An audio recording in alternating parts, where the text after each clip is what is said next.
I know there's a physical toll you take with this disease, but there's a big emotional toll.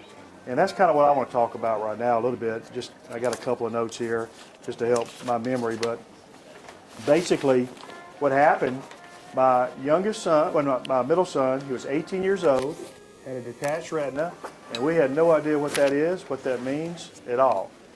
Within a few months, I, at 50 years of age, had a detached retina.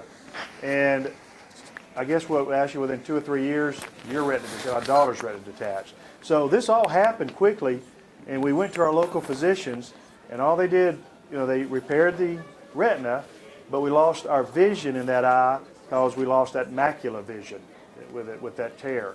And all of a sudden, we're operating with vision in one eye, myself, my son, and my daughter. And that really was scary. So to make a long story short, I just kind of went on a journey trying to figure out where we need to go to try to treat that good eye, keep it good, is what we keep saying. And our local physicians didn't give us much hope. They said, well, we'll spot laser any weak areas you see, but that's about all we can do. So again, getting back on the internet, researching, found a real reputable, I guess, Retina Institute, because this kind of was really the low point of our lives. Well, we thought and really were excited that we were going to get an answer, that they would do something to help us keep our good eye good so we could have a normal life.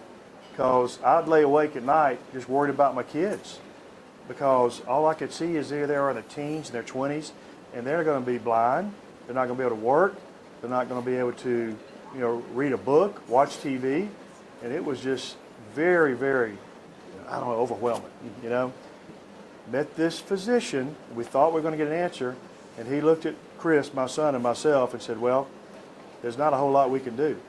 We can, if you have another detachment in an eye, we could laser you to try to help that, but there's not anything we can do to prevent it. And we left, Chris knows, that was the lowest point in our lives. That we thought, well, we're just going to wait around till we all go blind.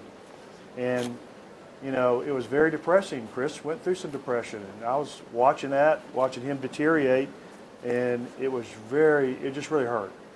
My wife, myself watched this.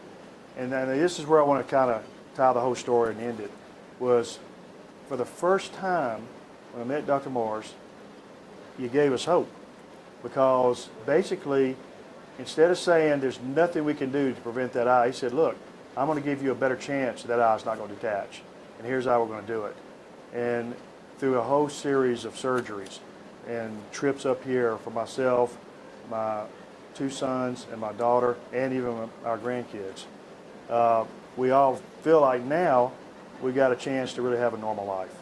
And that's, to us, meant a whole lot, because we never had that before. And it's been 8 years, and I know we're celebrating that, and we're excited. The good news is, to me, we get up every day, we don't even think about our eye anymore. And that's coming a long way, versus when those few years when that was all we could think about, and worry about.